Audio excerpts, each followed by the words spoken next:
Hello everyone, barely famous swimmer Schmeichel Phelps back to talk to you about parallel lines and proportional parts. And everyone keeps saying Michael. No, it's Schmeichel. Like, do we have that down there? It says Schmeichel Phelps, right? Okay, good.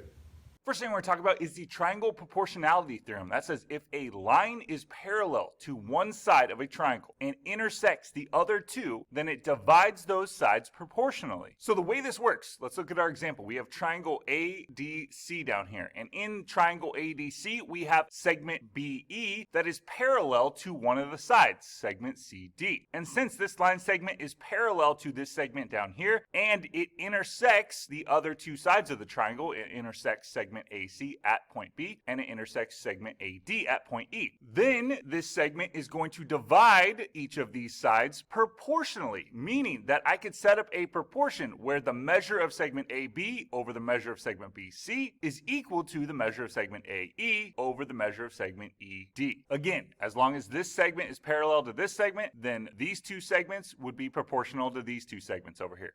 Now, the converse of the triangle proportionality theorem says if a line intersects two sides of a triangle and separates these sides into proportional corresponding segments, then the line is parallel to the third side of the triangle. So this is just the converse of the theorem we were just talking about, which means it's just flip the if and the then. So this is saying that if we know that the measure of segment AB over the measure of segment BC is equal to the measure of segment AE over the measure of segment ED, meaning we know the measure of these two segments are proportional to the measure of these two segments, then these two segments right here, segment BE and segment CD, must be parallel to one another. The triangle midsegment theorem says a midsegment of a triangle is parallel to one side of the triangle and its length is half the length of that side. So let's use our example down here to explain this. In our example, segment BE is our midsegment because it connects the midpoints of two sides of the triangle. It connects the midpoint of segment AC, which is point B, you can tell that based on these tick marks, to the midpoint of segment AD, which is point E, and you can tell that based on these tick marks. Because segment BE is the midsegment of triangle ADC, we know that it must be parallel to segment CD over here. And we know that its measure, the measure of segment BE, is going to be half of the measure of segment CD. Now, proportional parts of parallel lines corollary. This says if three or more parallel lines intersect two transversals, then they cut the transversals proportionally. So in our example down here, we have three parallel lines, line AD, line BE, and line CF. And those three parallel lines are being cut by two transversals. What this corollary says is that because these three lines are cut by two transversals, they actually divide those transversals proportionally, meaning that I could set up a proportion where the measure of segment AB over the measure of segment BC is equal to the measure of segment DE over the measure of segment EF and create that proportion. Now, the congruent parts of parallel lines corollary says if three or more parallel lines cut one transversal into congruent segments, then they cut every transversal into congruent segments. So this is kind of like what we were talking about, except not only are they going to be proportional, but since we have three parallel lines cut by two transversals, and we see that in one of the transversals, the two segments here are congruent to one another. That means that any other transversal that crosses through these three parallel lines will be cut into congruent segments as well. So if we know that line AD is parallel to line BE, which is parallel to line CF, and we know that over here, segment AB is congruent to segment BC, then over here, segment DE must be congruent to segment EF. And if you were to draw any other transversals through the three parallel lines, they would be cut into two congruent segments as well. Here comes the cannonball. It's example time. Now, example 1 says complete each proportion. So here we have our triangle ADC, and we have this segment BE, that is parallel to this side of the triangle, segment CD. And we have to complete this proportion. We have the measure of segment DE over the measure of segment EA equals the measure of segment CB over what? Now, this is just testing your knowledge on the triangle proportionality theorem, which says that if this segment right here is parallel to one side of the triangle, then it divides each of the other sides proportionally. Therefore, we know that the measure of segment DE over the measure of segment EA has to equal the measure of segment CB over the measure of segment BA.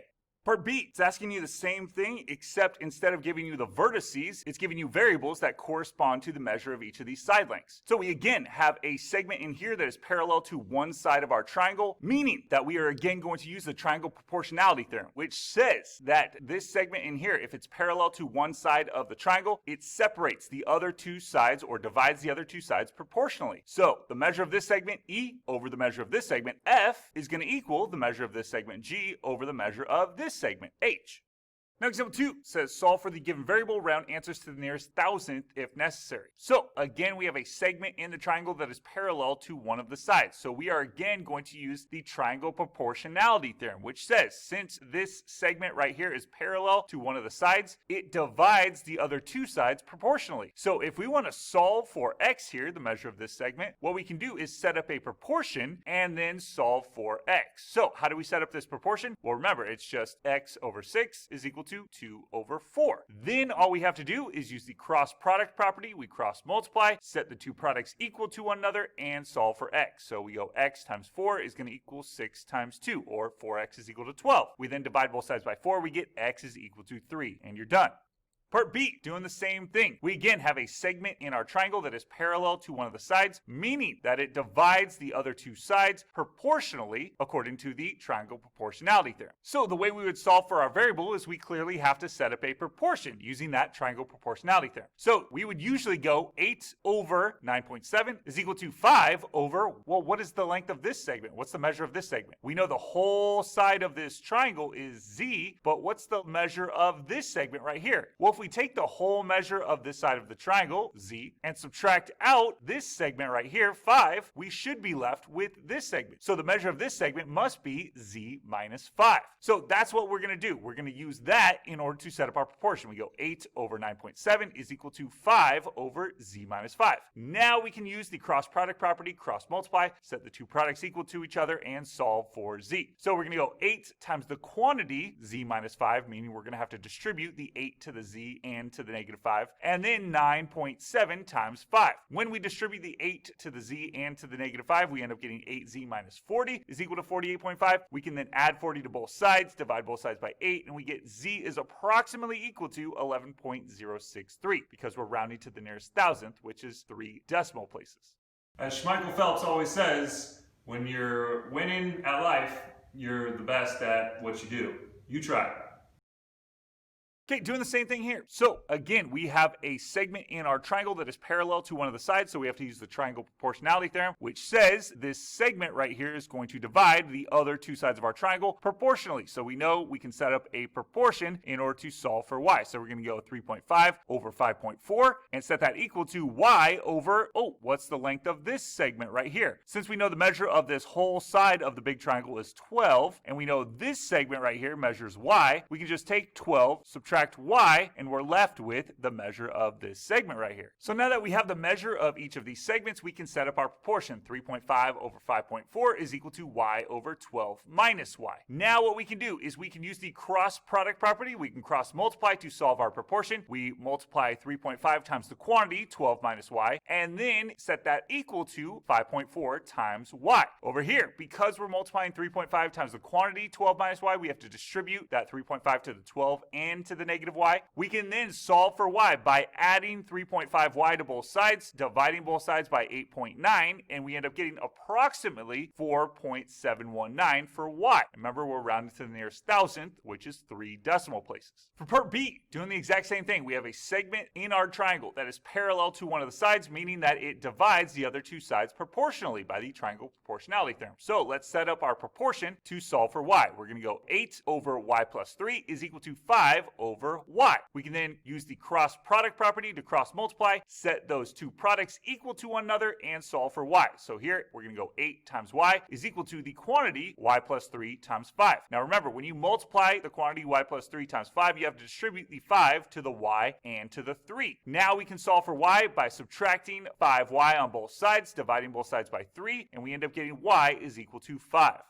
Okay, example 3 says in the figure, segment XY and segment XZ are mid-segments of triangle RST. Find each measure. So first, what do we know about mid-segments? We know mid-segments connect the midpoints of two sides of a triangle. We know by the mid-segment theorem that the mid-segment has to be parallel to one side, and its measure is going to be half of the side that it's parallel to. So we start with A. In part A, we are trying to find the measure of segment ST right here. In order to do that, we're going to have to use this given information. We know that segment XY right here is a mid-segment of this triangle, meaning that it's parallel to one of the sides, and it looks like it's parallel to segment ST here. Perfect. We know then that since segment XY is a mid-segment and it's parallel to segment ST, that its measure is going to equal half of the measure of the side that it's parallel to. So this side length over here, segment ST, you just take the measure of the mid-segment, 7.25 centimeters, multiply that by 2, and you'll get the measure of segment ST, which is 14.5 centimeters. Part B, we want to find the measure of segment XZ, which would be this mid-segment right here. Now, this mid-segment looks like it's parallel to this side of the triangle this time, segment RT.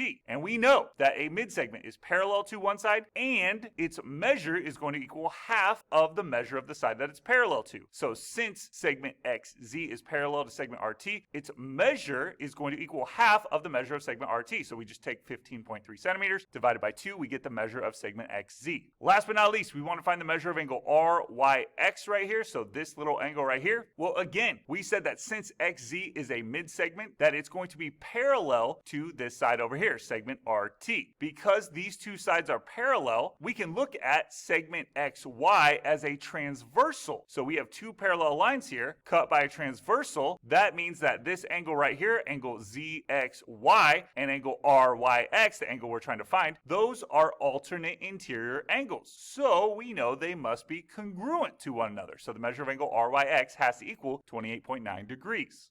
You know what Schmeichel Phelps says, when you're winning, it's hard to lose. You try. Okay, doing the same thing here, except this time we're given that segment QM and segment MO in here are the mid-segments of triangle PNL. So first, we want to find the measure of segment MO. So where's segment MO? Segment MO.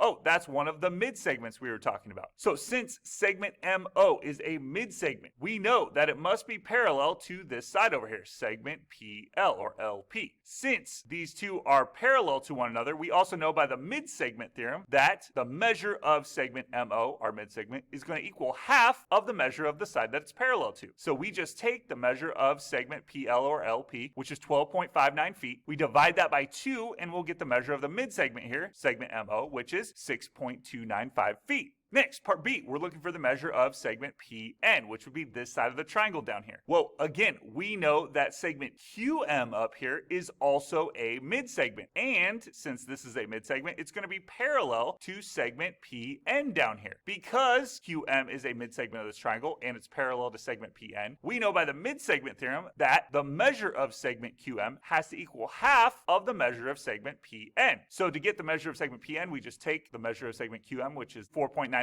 feet. We multiply that by 2, and we get the measure of segment PN down here, which is 9.9 feet. Lastly, we're looking for the measure of angle QMO. So angle QMO would be this angle right here. In order to get this angle, we again have to remember that this segment right here is a mid-segment, meaning that it's parallel to this segment over here. So we have two parallel lines, and we can look at segment MO as our transversal. So if we have two parallel lines, and this is our transversal, then this angle that we're given here, angle POM, and the angle that we're looking for, angle QMO, these would be consecutive interior angles. So what do we know about consecutive interior angles? We know that they must be supplementary. So all we have to do to find this missing angle is take 180 degrees, subtract out 131.2 degrees, and you're left with 48.4 degrees, and that's the measure of angle QMO.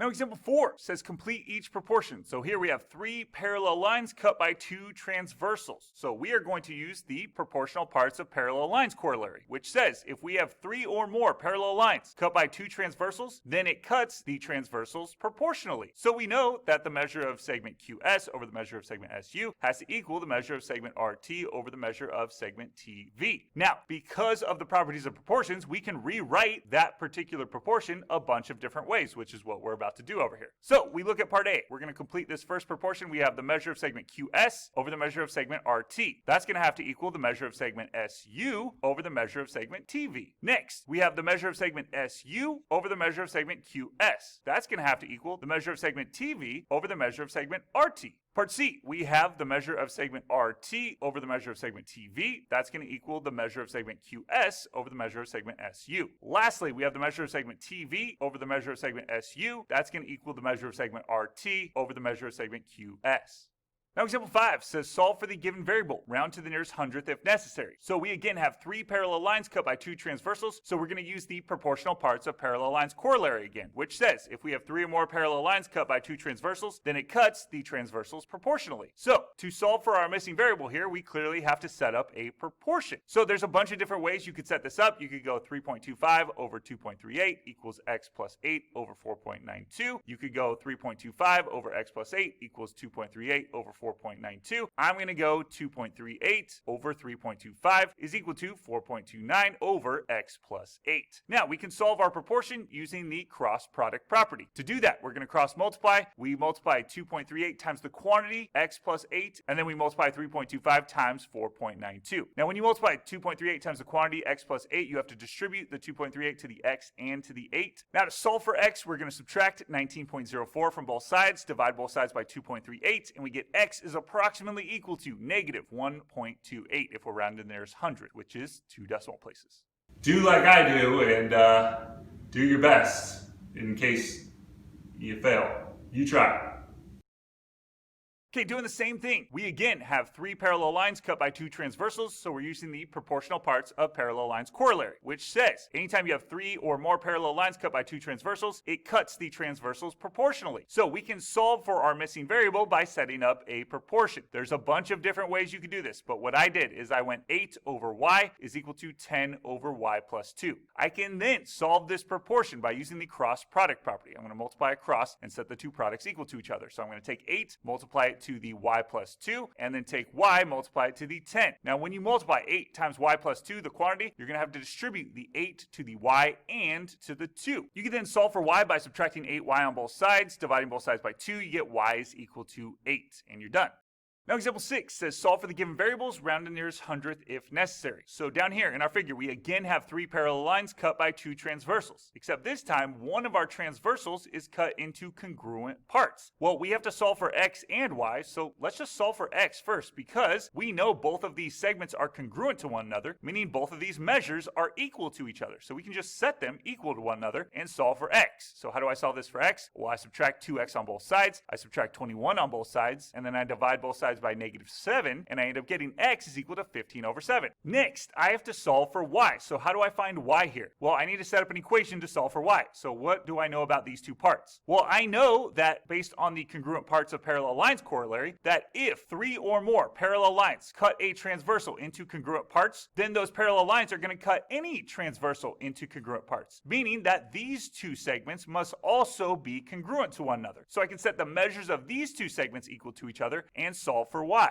So in order to solve this, I need to get rid of the fraction. I don't like simplifying with fractions. So I'm going to multiply everything in this equation by the least common denominator, which here is 5. So I'm going to multiply everything here by a 5. If I multiply this side of the equation by 5, it becomes 5y. If I multiply this side of the equation by 5, I'm distributing the 5 to the 2 and to the 3/5. 5 times the 2 is just going to be 10. 5 times the 3/5, the 5's cancel out and just leave me with 3y. That's why I did it. I have no more fractions. Now I can solve for y by subtracting 3y on both sides, dividing both sides by 2, and I get y is equal to 5, and I'm done.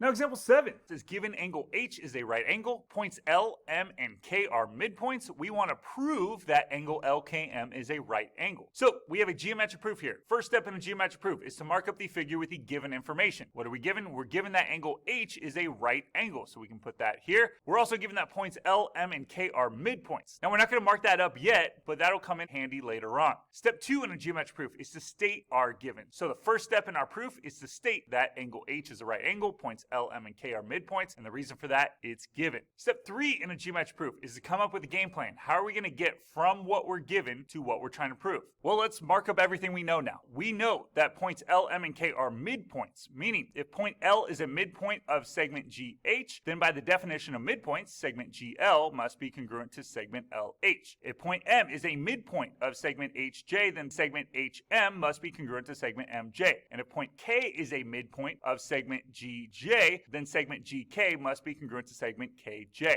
Now, how does that help us? Well, we're trying to prove that this angle right here is 90 degrees. Is there any way we could use this angle, maybe some corresponding angles or alternate interior angles, something like that? Well, we would need parallel lines for that. Well, it so happens that because we have this segment right here, segment LK, that connects the midpoint of one side of a triangle to the midpoint of another side of the triangle, then this would be a mid-segment, meaning it would be parallel to this side of the triangle over here. Same thing with segment KM. Segment KM connects the midpoints of two sides of a triangle, therefore it's a mid-segment, therefore it's parallel to this side of the triangle over here. Now what we can do is use some of those theorems or postulates we were talking about. This angle right here, we know is a corresponding angle with this angle up here. Angle H must be a corresponding angle with angle GLK. Because they are corresponding angles by the corresponding angles postulate, they must be congruent to one another. But that's not what we're trying to prove. We're trying to prove that this angle right here is a right angle. Well, I know that these two lines are parallel, cut by a transversal, so these two angles, angle GLK and angle LKM, those would be alternate interior angles. So those would have to be congruent to each other by the alternate interior angles theorem. So that's how we're going to have to show this. So let's start from the beginning. Because we know that these segments right here, segment LK and segment KM, connect the midpoints of two sides of a triangle, we know that they are mid-segments, meaning that they have to be parallel to the opposite sides of the triangle. So we can say that segment HJ right here is parallel to segment LK right here. Segment GH over here is parallel to segment KM right here. And that's just the triangle mid-segment theorem. Now that we know that those are parallel, we can start proving different angles congruent to one another. So we can say that angle H right here has to be congruent to angle GLK right here. And we said, because we have two parallel lines cut by our transversal, these two angles are corresponding angles. So they would be congruent by the corresponding angles postulate. Then we also said that these two parallel lines are cut by this transversal, segment LK, meaning that angle GLK and angle LKM are alternate interior angles, meaning that they are congruent to each other by the alternate interior angles theorem. Then, since we know that angle H is congruent to angle GLK and angle GLK is congruent to angle LKM, we know that these two angles, angle H and angle LKM, must be congruent to each other by the transitive property. Now, in order to show that angle LKM is a right angle, I have to show that its measure is equal to 90 degrees. Well, I already know that angle H is a right angle, so its measure is going to equal 90 degrees. We can say that later on by the definition of right angles. This one, though, in order to substitute that in, I would need to know that the measure of angle LKM was equal to the measure of angle H. And so I take this congruent statement, angle H is congruent to angle LKM, and I switch it from congruent sign to equal sign. I say that the measure of angle H is equal to the measure of angle LKM, and that's just the definition of congruent angles. Anytime you go from congruent sign to equal sign, put a little measure out front, and that's the definition of congruent angles. Now, since I know that angle H is a right angle, I know that the measure of angle H has to equal 90 degrees, and that's just the definition of right angles. Why did I do that? Because I have the measure of angle H is equal to the measure of angle LKM, and the measure of angle H is equal to 90 degrees, meaning that the measure of angle LKM has to also equal 90 degrees by the transitive property. Now, since we know that the measure of angle LKM is equal to 90 degrees, that means that angle LKM has to be a right angle, and that's just the definition of right angles.